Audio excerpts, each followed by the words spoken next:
안녕하세요. 오늘도 사연살롱을 찾아주셔서 감사합니다. 오래전 인기를 끌었던 광고에 남자는 여자하기 나름이라는 카피가 나와요.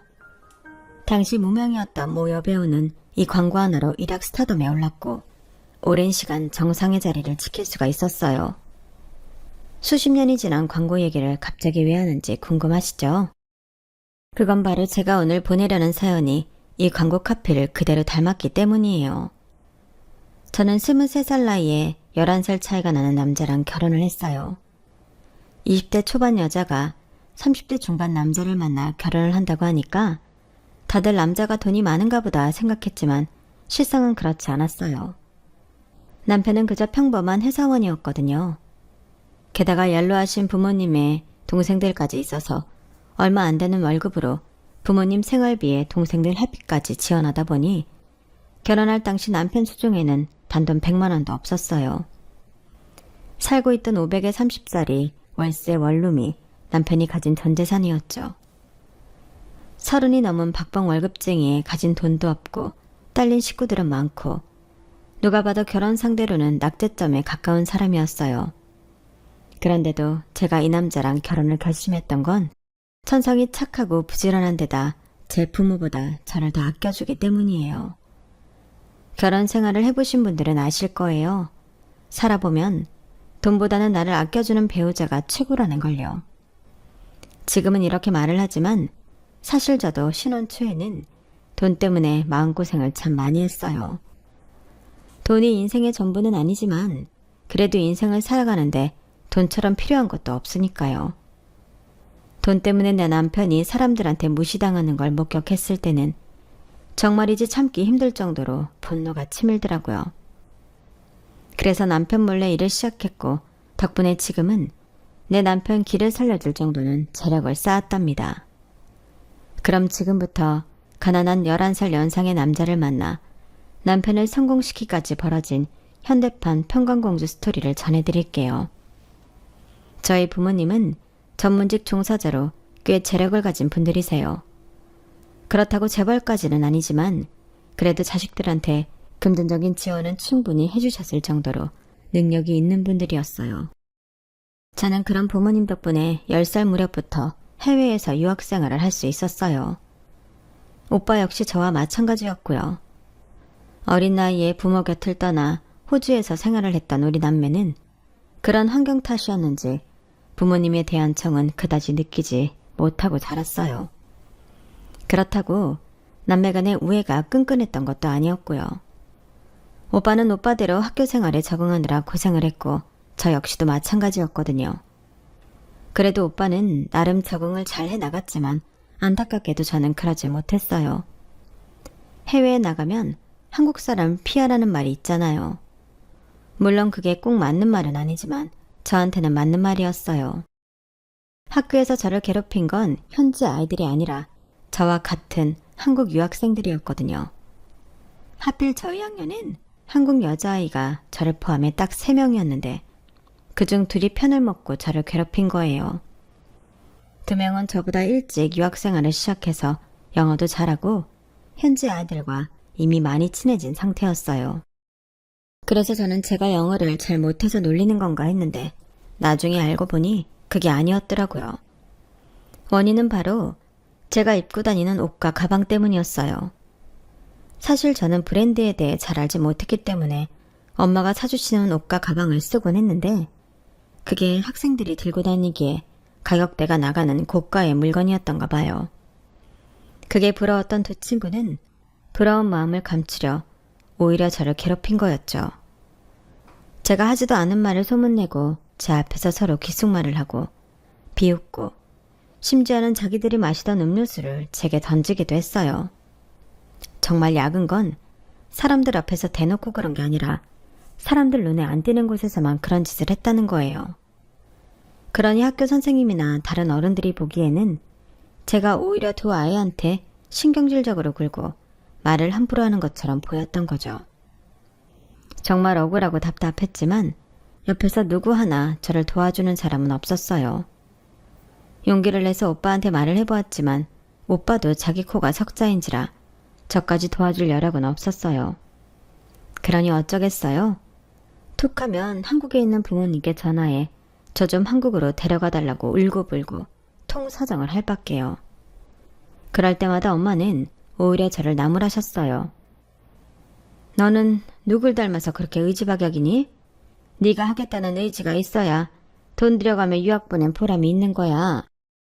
멍청하게 애들 앞에서 만만하게 보이니까 애들이 널 깔보는 거 아니냐고. 네가 아무리 찡찡거려도 엄마 아빠는 너 유학생활 그만두게 할 생각 없으니까 너 스스로 마음을 고쳐먹어. 걔들이랑 싸워서 이기든지 지금처럼 질질 짜면서 지내든지 선택을 하라고.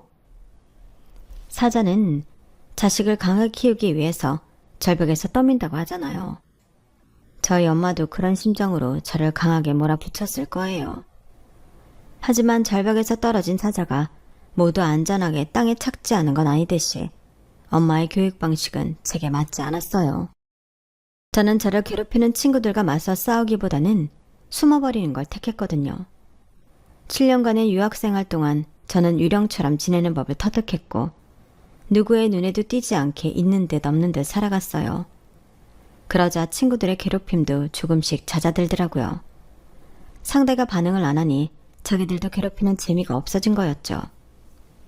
호주에서 대학까지 들어간 저는 한 학기를 다니다가 한국으로 돌아왔어요. 부모님이 저를 불러들인 건 아니고 제가 아르바이트를 해서 돈을 모아 한국행 항공권을 사서 들어온 거였어요. 7년간의 유학생활 동안 부모님은 저랑 오빠는 한국에 들어오지 못하게 하셨는데 그래야 영어도 확실히 늘고 한국에 대한 그리움을 떨칠 수 있기 때문이라고 하셨어요. 하지만 부모님이 간과했던 게 있었어요. 애들은 부모가 하지 말라고 하면 더 하고 싶어진다는 걸 말이죠. 부모님의 동의 없이도 항공권을 구입할 수 있고 세계 어디든 갈 수 있는 나이가 되자 저는 돈부터 모았어요. 그렇게 번 돈으로 부모님 몰래 한국에 들어온 저는 그 사이 너무도 변해버린 한국 사정이 얼떨떨하기만 하더라고요. 일단 가진 돈으로 숙소를 구해야 했는데 한국 집값이 후덜덜 하더라고요. 항공권을 사고 남은 돈으로 몇 달은 버틸 수 있을 거라고 생각했는데 한 달도 못 버티겠더라고요. 늘 별 생각 없이 부모님 돈을 쓰고 살았던지라 경제관념이 없기도 해서 초반에 호텔비와 식비로 너무 많은 돈을 써버린 탓이었어요. 그렇다고 이대로 부모님 집으로 들어가고 싶진 않았어요. 그랬다간 욕만 엄청 먹고 다시 호주로 보내질 게 뻔했으니까요. 그런데 그때 제 눈에 아르바이트 공고가 들어온 거예요. 숙식 제공에 월 500만 원을 준다는 거예요. 거기다 학벌도 필요 없고 경력이 없어도 된다니 저한테는 이보다 좋을 수 없었죠. 그래서 바로 전화를 걸었어요.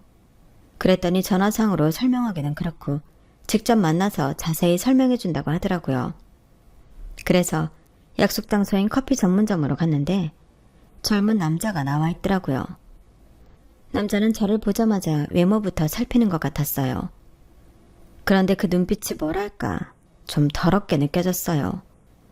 그리고는 제 외모가 마음에 들었는지 바로 일을 시작하자고 그러는 거예요.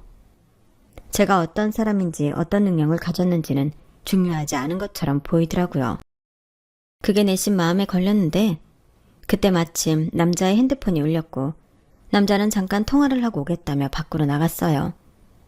그런데 옆 테이블에 앉아있던 아저씨가 다가오더니 제게 그러는 거예요. 저기요, 저 사람 오기 전에 나랑 나가요. 내가 도와줄게요. 네? 그게 무슨 소리예요? 왜 내가 그쪽이랑 나가야 되는데요? 길게 말할 시간 없어요. 저 사람 아무래도 그쪽한테 안 좋은 일을 시키려고 그러는 것 같으니까 나랑 나가자고요. 그러더니 갑자기 제 손목을 잡고는 가게 주인한테 말해 뒷문으로 저를 데리고 나왔어요.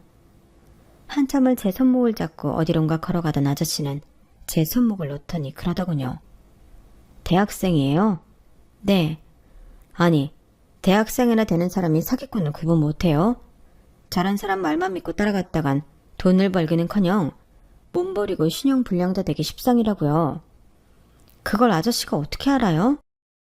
그야 그쪽 오기 전에 전화통화하는 거 들었으니까 알죠. 이런 식으로 젊은 여자들 끌어들여서 직업 사기 치는 놈 같더라고요. 그쪽 진짜 큰일 날 뻔했어요. 일단 부모님께 연락해서 신고부터 하세요. 제가 머뭇거리자 아저씨는 의심스러운 눈빛으로 저를 보더니 그러더군요. 대학생이라더니 혹시 집 나온 고등학생이에요? 그런 거 아니라고 아무리 말해도 아저씨는 의심을 거두지 않았어요. 그래서 제가 여권을 보여주자 더더욱 이상한 눈으로 저를 보더군요. 왜요? 제 나이 보셨잖아요. 고등학생 아니라고요. 아니, 그건 알겠는데 보통 이럴 땐 신분증을 보이지 여권을 보이진 않거든요. 어찌나 의심이 많은지 솔직하게 말하지 않으면 계속 붙잡혀 있게 될 것 같아서 할 수 없이 제 사정을 다 털어놓았어요. 가족들한테도 하지 않은 얘기를 난생 처음 보는 아저씨 앞에서 하고 나니 기분이 참 묘하더라고요. 그런데 제 얘기를 다 들은 아저씨가 저를 멀뚱멀뚱하게 바라보다가 그러는 거예요. 내가 그리 오래 산 사람은 아니지만 그래도 학생보다 살아온 날이 많으니까 한마디 할게요. 사람이 말이에요. 힘든 일이 있을 때 피하기만 하면 안 되는 거예요. 당장은 눈앞에서 문제가 사라진 것 같겠지만 사실은 그 순간에도 문제는 눈덩이처럼 커지기 마련이거든요.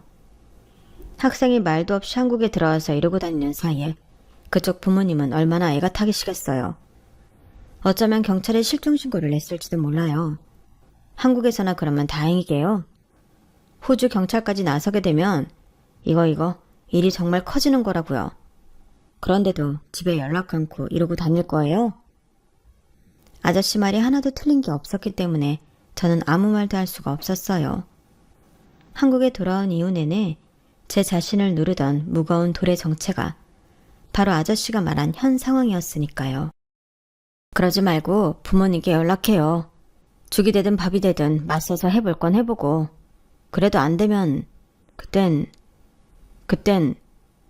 아저씨는 뒷말을 잇지 못하고 말을 더듬었어요. 그 모습을 보니 순간 귀여워 보이지 뭐예요. 그래서 장난을 좀 쳤죠. 그때 뭘 어쩔 건데요?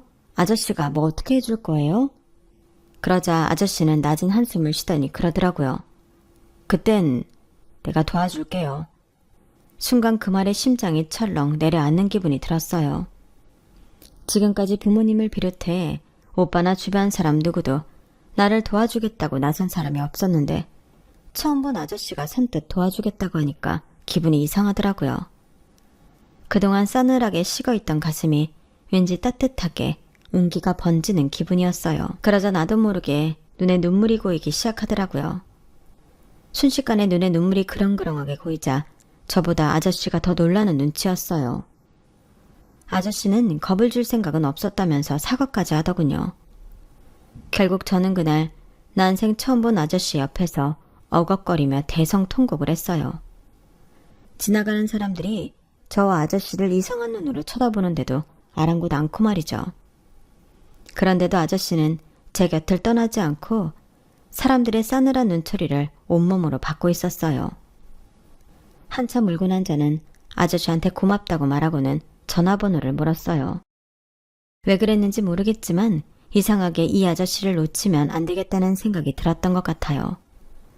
그렇게 아저씨와 헤어지고 호텔로 돌아온 저는 짐을 싸들고 부모님 집으로 갔어요. 부모님은 한창 일하실 시간이라 집에는 일하는 도우미뿐 혼자 계시더라고요. 제가 이 집 딸이라고 말하자 엄마한테 확인차 전화를 하셨는데 그 바람에 엄마는 일을 하다 말고 집으로 달려오셨고 그날 저는 비 오는 날 먼지가 나도록 엄마한테 엄청 맞았어요. 그런데 웃기는 게 뭔지 아세요? 제가 집에 도착하기 전까지 부모님은 제가 호주에서 한국으로 돌아온 사실조차 몰랐다는 거예요. 함께 살고 있던 오빠가 집에 말을 안 했더라고요. 오빠 말로는 제가 여행을 간 줄 알았다나요? 말도 안 되는 변명에 어이가 없었지만 이번 일로 한 가지는 확실히 알 수 있었어요. 피가 섞인 식구들보다 오히려 낮에 만났던 그 아저씨가 나를 더 생각해줬다는 걸 말이죠. 부모님께서는 당장 호주로 돌아가라고 하셨지만 이미 학교에 자퇴서를 내고 왔다는 말에 망연자실하셨어요. 물론 거짓말이었지만 부모님께서는 그 사실을 알지 못하셨기 때문에 저의 호주여행을 포기하게 되었지만요. 엄마는 당장 수능 준비를 하라고 다그치셨고 아빠는 되려 엄마한테 화를 내셨어요. 애들 관리를 어떻게 했길래 부모한테 말도 없이 이런 일을 벌이냐고 말이죠. 뭐? 아니, 애는 나 혼자 낳았어? 왜 내 책임으로 돌려? 그러는 당신은 평소에 애들한테 관심이나 있었어? 얘들 학교 선장부터 현지 집까지 죄다 내가 가서 구해주는 동안 당신은 뭘 했냐고. 당신만 바쁜 거 아니야. 나도 눈코 뜰 새 없이 바쁘다고. 그렇게 시작된 말다툼은 급기야 큰 싸움으로 번졌고, 제가 방에 들어간 이후에도 집안 살림을 집어 던지며 한참을 싸우셨어요. 이틀 뒤 엄마는 제게 재수학원 수강증을 건네셨고, 저는 졸지에 재수를 하게 되었어요. 하지만 7년 동안이나 호주에서 학교를 다녔던 저한테 한국 교육은 따라가기 힘들 정도로 벅찼어요. 그나마 자신이 있던 영어마저도 수능 기출문제를 풀어보고는 전의를 완전히 상실하게 되었지 뭐예요.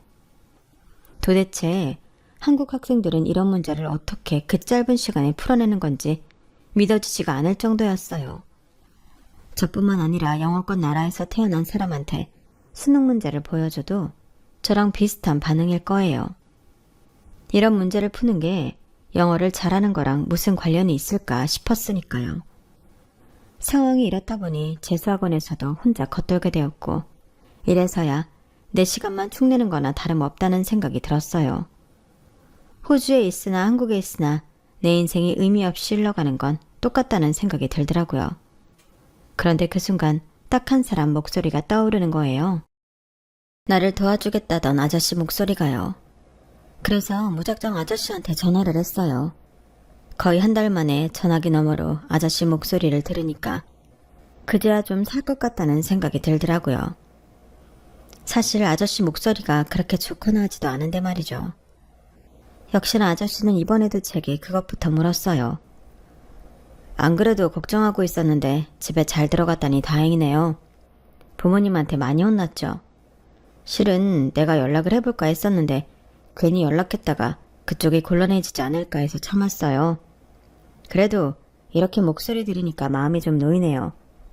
잘 지내고 있는 거죠? 잘 지내냐는 그 말에 왠지 가슴이 먹먹해지더라고요. 그래서 아니요, 잘 못 지내고 있어요. 아저씨, 저 술 좀 사주실래요? 한국엔 친구가 없어서 같이 술 마실 사람이 없어요. 그 말에 아저씨는 잠시 머뭇거리더니 퇴근 후에 보자며 만날 시간과 장소를 알려주었어요. 그렇게 시작된 아저씨와의 만남은 이후에도 이어졌고, 만나는 횟수가 쌓여갈수록 저는 아저씨한테 호감을 느끼게 되었어요. 평소 부모님은 제 고민에는 관심도 없었는데 아저씨는 그러지 않았거든요. 제가 하는 말 한마디 한마디를 정성스럽게 들어주고 진지하게 같이 고민도 해주었어요. 그리고는 같이 해결책도 함께 찾아주었고요. 대학 졸업장 없이 살아가려면 제가 뭘 잘하는지 그것부터 찾아야 했어요. 노트에 내가 잘하는 것과 하고 싶은 것들을 나열하고 두 가지를 다 만족하는 걸 골라냈죠. 그렇게 골라서 완성된 직업은 다름 아닌 인터넷 쇼핑몰이었어요. 호주에 살 때 친구가 없었던 저는 몇 시간이고 쇼핑몰을 돌며 아이 쇼핑을 하곤 했었는데, 그러는 사이 나도 모르게 패션에 대해 관심을 갖게 되었고, 쇼윈도나 매장 앞 마네킹이 디스플레이된 옷들을 보면서 패션 센스도 조금씩 익혀나갔어요. 그러다 패션 잡지를 사서 보게 되고 매장에 가서 잡지에서 보았던 옷들을 입어보고 하는 동안 어떤 옷이 입었을 때 맵시가 나고 어떤 옷이 믹스매치가 잘 되는지 등도 파악할 수 있었죠. 하지만 학창시절 따돌림을 당하면서 사람에 대한 두려움이 생긴 탓에 매장에서 손님과 대화를 하거나 호객행위를 하는 건 불가능하다는 생각이 들었어요. 그래서 그 대안으로 생각해낸 게 바로 인터넷 쇼핑몰이었던 거예요. 하지만 매장에서 장사를 하든 인터넷 몰에서 장사를 하든 초기 자본이 있어야 하잖아요. 그래서 그 돈을 마련하기 위해 영어 학원에서 아르바이트를 했어요. 대학 졸업장은 없었지만 영어를 사용하는 데는 문제가 없었고, 보조 강사라서 학생들 앞에 설 일도 없어서 그리 어렵지는 않더라고요. 거기다 파트타임으로 패스트푸드점에서도 일을 했어요. 그렇게 투잡, 쓰리잡을 뛰면서 차곡차곡 모은 돈으로 드디어 창업을 위한 자금을 마련할 수 있었는데, 문제는 바로 수능시험이었어요. 부모님께는 수능시험을 본 것처럼 거짓말을 해왔는데 하필 그 무렵 수능 성적이 나왔던 거예요. 저야 시험을 안 봤으니 당연히 받아올 점수도 없었죠. 지우야, 수능 성적표 나왔지? 몇 점이나 나왔어? 돈 모으는데 빠져있느라 수능에는 신경도 못 쓰고 있던 저는 깜짝 놀랄 수밖에 없었어요. 얘 좀 봐. 점수 잘 안 나왔어? 그런 거야? 엄마, 그게 아니라 실은 나 수능 안 봤어. 엄마, 사실은 내가 정말 하고 싶은 게 있어서. 저는 이제라도 엄마한테 이실직고를 하려고 말을 꺼냈지만 엄마는 제 말을 듣기도 전에 잘라버렸어요. 뭐? 수능을 안 봐? 그럼 지금까지 뭐 했어? 학원 간다고 아침마다 나갔으면서 이제껏 어디서 뭘 하고 다닌 거냐고. 아, 사람 미치겠네. 너 도대체 왜 이래? 어릴 땐 말도 잘 듣더니 왜 다 커서 엄마를 이렇게 실망시키냐고. 너 이제 어떻게 할 거야? 이제 어쩔 거냐고. 엄마가 소리를 지르는 바람에 아빠도 제 방으로 찾아오셨고 결국 저는 부모님 앞에서 모든 걸 다 털어놓게 되었어요. 솔직하게 제가 하고 싶은 일이 있다고 말씀을 드리고 더는 저한테 대학에 들어가길 강요하지 말아달라고 부탁도 드렸어요. 하지만 제 말은 씨도 안 먹히더라고요. 아빠는 벌개진 얼굴로 엄마한테 소리쳤어요. 당신 당장 얘 손자리부터 알아봐. 혼자 정해질 때까지 앞으로 집 밖에 절대 못 나가게 하라고. 어떻게 우리 집안에서 저런 머저리 같은 게 나온 건지. 아, 그래? 얘가 당신 머리 닮은 모양이네. 그래서 애가 이 모양인 거야. 어머머, 얘가 왜 내 머리를 닮아? 날 닮았으면 공부를 그따위로 했겠어? 당신이 깜빡한 모양인데 대학은 당신이 나온 학교가 더 좋은지 몰라도 난 엄연히 국가고시 패스해서 변호사 배지까지 단 사람이야. 야, 국가고시는 너만 봤냐? 나도 국가고시 패스하고 의사 됐어. 법대 공부하고 의대 공부하고 비교나 되는 줄 알아? 의대 공부하다가 힘들어서 못하겠다고 나간 놈들이 사법고시 봐서 판검사 되고 변호사 되는 거 내가 수두룩하게 봤다고. 어디서 까불어. 제 진로 문제로 다투시던 부모님은 종국에 가서는 서로 잘났다고 싸움을 하셨고 그러는 사이 저는 집을 나왔어요. 하지만 딱히 갈 곳이 없어서 결국엔 아저씨한테 전화를 걸게 되었죠. 그날 밤 저는 아저씨 원룸에서 하룻밤 신세를 졌어요. 비록 나이 차이가 많이 나기는 해도 엄연히 남녀가 한 방에서 잠을 자는 거라서 아저씨는 엄청 긴장한 것 같더라고요. 오히려 저는 아무렇지도 않았는데 말이죠.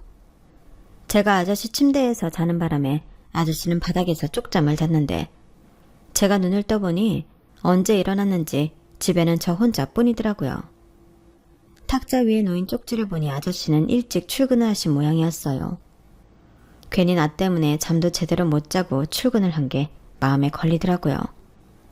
그런데 그날 밤 회사에서 돌아온 아저씨가 그러는 거예요.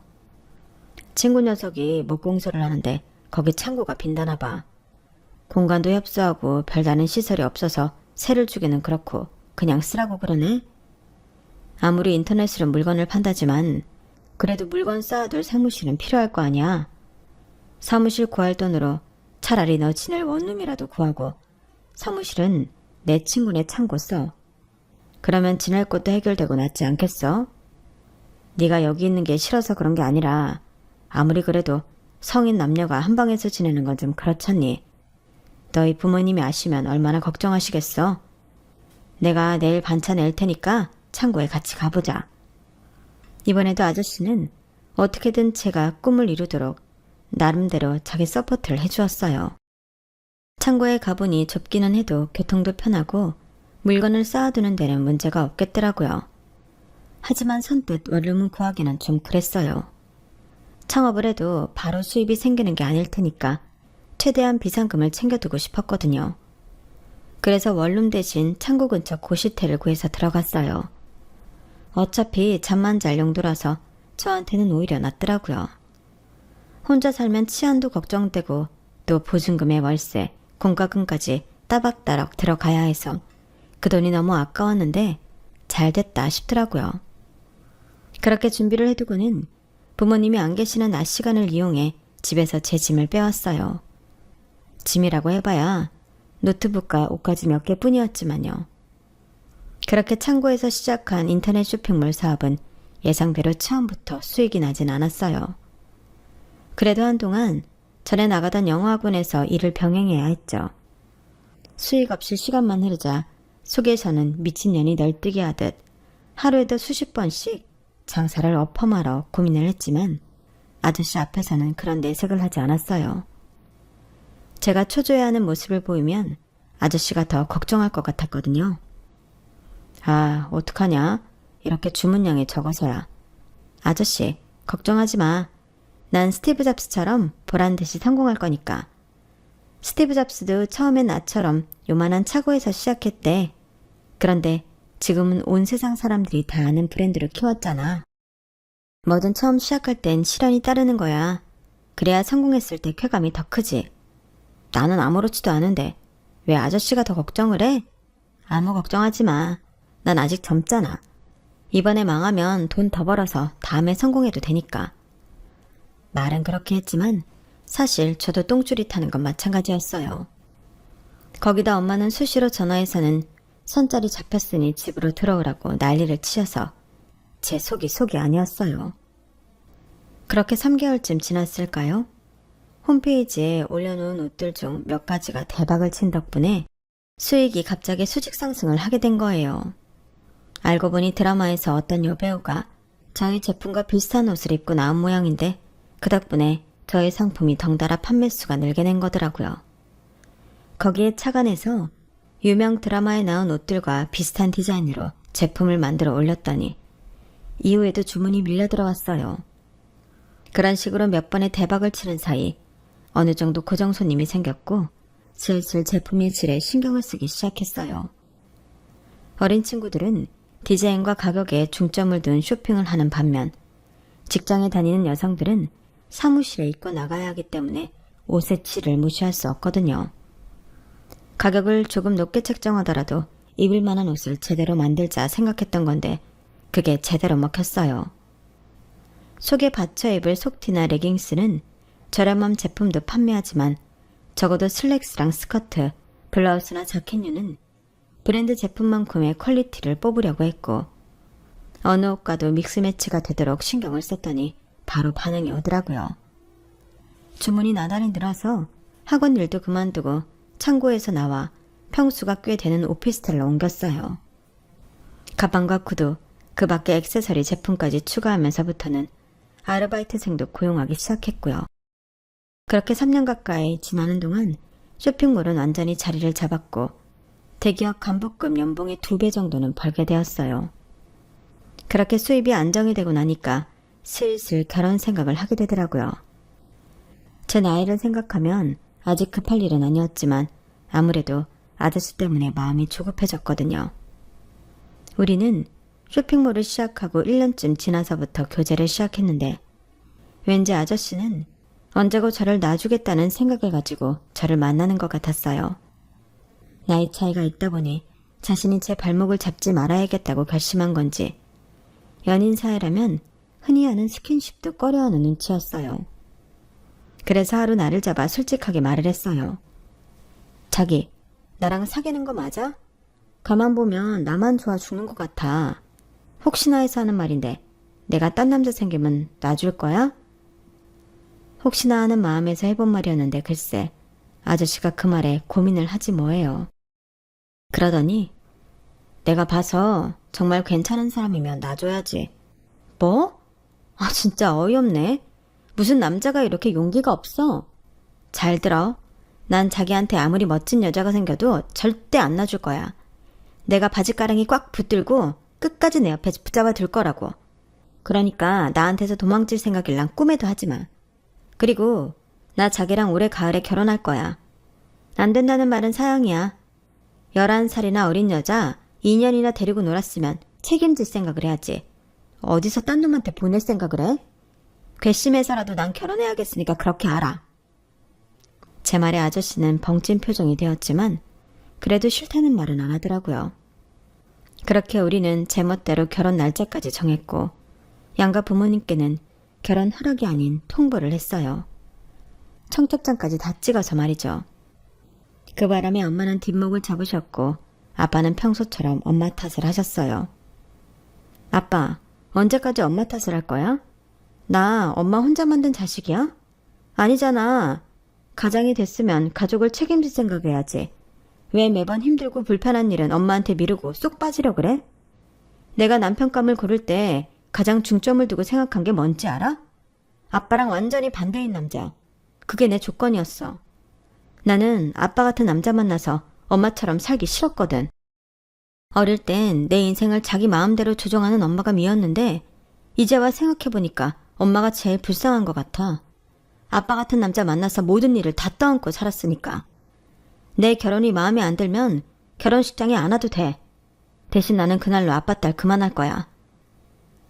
제 말에 아빠는 아무 말도 못하고 눈만 껌뻑거렸고 엄마는 내심 통쾌해하는 표정이었어요. 결국 제 결혼식에 부모님은 물론 오빠도 참석을 하기는 했어요. 남들 시선을 중요하게 생각하는 분들인지라 그날만큼은 세상에서 가장 인자한 부모님의 모습을 하고 있었죠. 결혼식 전날까지도 절대로 참석하지 않겠다고 호언장담을 하시던 분들이 말이에요. 반면에 저희 시댁에서는 저를 엄청 반겨주셨어요. 남편 막내 동생보다도 7살이나 어린 저를 잡으면 터질까 불만 날아갈까 애지중지하시더라고요. 비록 경제적으로는 저희 집에 비해 많이 기우는 시댁이었지만 그래도 가족들이 모이면 그렇게 화기애애할 수가 없었어요. 제 친정과는 완전 반대의 분위기였거든요. 한 번도 가족들 품에서 따뜻함을 느끼지 못했던 저는 시댁에서 가족애를 느낄 수 있었어요. 사랑도 많이 받고 때로는 위로도 많이 받았어요. 15년 넘게 결혼 생활을 해오면서 시댁 식구들을 내 진짜 가족이라고 여기며 살았으니까요. 그래서 금전적으로도 물심양면 도왔고 시댁에 일이 생기면 내일처럼 달려가곤 했죠. 어쩌면 이렇게 할 수 있었던 건 모두 남편 때문이 아니었을까 생각해요. 시댁 식구들이 아무리 잘해줘도 남편이 미우면 좋은 마음이 생기겠어요? 내 남편이 이쁘니까 시댁 식구들도 좋게 보이는 거죠. 그런데 얼마 전부터 남편이 평소와 달리 불안한 모습을 보이지 뭐예요. 제가 남편을 부르면 깜짝깜짝 놀라게 일쓰고 밤에 자다가 말고 침실을 나가 한참 지나서야 돌아오곤 하는 거예요. 불안한 마음에 저희 회사 기혼 여직원들한테 물었더니 다들 한결같이 남편이 바람났을 때 그런 태도를 보인다고 그러더라고요. 말로는 우리 남편은 절대 바람 피울 사람이 아니라고 했지만 그러면서도 한편으로는 의심이 가기는 했어요. 아무리 마음에 들어서 산 옷도 한 차례 입고 나면 질리는데 한 여자랑 15년 넘게 살았는데 왜 안 질릴까 싶더라고요. 그래서 하루는 남편 출근길을 따라갔어요. 출퇴근 시간이 칼 같은 남편이 여자를 만난다면 그건 회사 안에서 만날 거라는 합리적인 의심이 들었거든요. 그렇게 남편의 뒤를 밟아 남편의 회사 로비까지 갔는데 거기서 억장이 무너지는 일을 목격한 거예요. 남편이 엘리베이터 앞에 막 섰는데 먼저 와서 서 있던 중년 남자가 제 남편을 보고는 혀를 차지 뭐예요. 거참 사람이 말귀를 못 알아먹네. 이 부장 이런다고 뭐가 달라지나? 출근하지 말라는데 왜 기어나와서 아침부터 사람 기분 잡지게 해? 내가 어제 그렇게 말했는데 내라는 사표는 안 내고 왜 출근을 하냐고. 제발 나가랄 때 조용히 꺼지세요. 사람이 말이야 능력이 없으면 눈치는 있어야 할 거 아니야. 전무님 죄송하지만 저는 희망퇴직 못 받아드리겠습니다. 20년 넘게 회사 생활하면서 저 정말 열심히 일했습니다. 아시다시피 성과도 꽤 올렸고요. 그런데 왜 제가 회사를 떠나야 합니까? 혹시 지난번 회식 때 있었던 일 때문이라면 더더욱 이번 조치는 받아들일 수 없습니다. 이 자식이 사람을 어떻게 보고? 너 그 입 안 다물면 앞으로 이 바닥에 발 못 붙이게 할 줄 알아. 적당히 희망퇴직선에서 끝내는 걸 다행으로 알아. 광고판에서 나한테 찌끗하는 소문 들면 너 다시는 이쪽 밥 못 얻어먹고 살게 될 테니까. 중년 남자는 사람들 앞에서 제 남편 멱살까지 잡고는 바닥에 내던졌어요. 그걸 보니 피가 거꾸로 솟는 것 같아서 저도 참을 수가 없더라고요. 그래서 앞뒤 생각 않고 소리를 질렀어요. 지금 뭐 하는 거예요? 순간 남편을 비롯해 로비에서 엘리베이터를 기다리던 직원들이 일제히 제 쪽으로 시선을 돌렸어요. 거기엔 방금 전 제 남편을 패대기 친 중년 남자도 있었어요. 중년 남자는 인상을 쓰며 저를 째려보았는데 제가 바로 누군지 알아봤는지 인상을 확 펴고는 꼬랑지를 흔들며 달려왔어요. 달려오는 모습을 보니 그제야 이 남자의 정체를 알겠더라고요. 이 회사 전무였어요. 제가 남편 모르게 저희 회사는 물론 아빠 병원 홍보랑 엄마 로펌 홍보까지 죄다 남편 회사에 맡기고 있어서 간부급 직원들한테 몇 번 대접을 받은 적이 있는데 그때 그 자리에 나왔던 게 기억이 났어요. 윗사람들 앞에서는 개처럼 발발 끼고 아랫사람들한테는 한없이 잔혹한 인간이라는 걸 그때 봐서 알고 있었는데 이 인간이 내 남편한테 이딴 짓을 하다니 도저히 참고 넘어갈 수 없겠더라고요. 아유, 김 대표님, 여긴 어쩐 일이십니까? 김 원장님은 안녕하시죠? 안녕이요? 지금 남의 남편한테 폭력을 행사하고도 그딴 소리가 나옵니까? 여보, 안 다쳤어? 도대체 무슨 일이야? 당신이 왜 저런 인간한테 당하는 건데? 일단 아빠 병원에 가서 진단서부터 끊자. 그리고 엄마 로펌에 가서 직장 내 폭력으로 소송부터 걸자고. 나도 아까워서 손도 안 대는 금쪽 같은 내 남편한테 감히 손찌검을 해? 내가 저 인간 절대 가만히 안 둬. 그제야 상황 파악이 됐는지 전무가 파르르 떨리는 입술로 버벅거리며 다가오더라고요. 아니 그럼 이 부장이 김 대표님 바깥분이셨습니까? 아휴, 제가 그런 줄도 모르고 신뢰를 범했습니다. 이 부장, 내가 실수를 했네. 어디 다친 건 아니지? 왜요? 이제 와서 무릎이라도 꿇고 싹싹 빌기라도 할 겁니까? 아무리 손바닥만한 회사라지만 그래도 전통이 있는 회사인 줄 알았는데 오늘 보니 완전 개판이네요. 어떻게 전무라는 사람이 사람들 앞에서 자기 직원한테 이렇게 폭력을 휘두를 수 있습니까? 요즘 세상에 이러고도 무사히 넘어갈 수 있을 거라고 생각해요? 여보, 이딴 회사 당장 그만둬도 돼. 당신처럼 회사를 위해 밤낮 없이 죽어라 일해온 직원을 하루아침에 내모는 회사라면 더 충성할 이유 없어. 차라리 내가 회사 차려줄 테니까 당장 때려치우라고.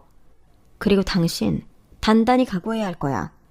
오늘 사람들 앞에서 내 남편한테 망신 준 거 그거 배로 톡톡히 받아낼 테니까. 아, 그보다 먼저 돈줄부터 끊어야겠네.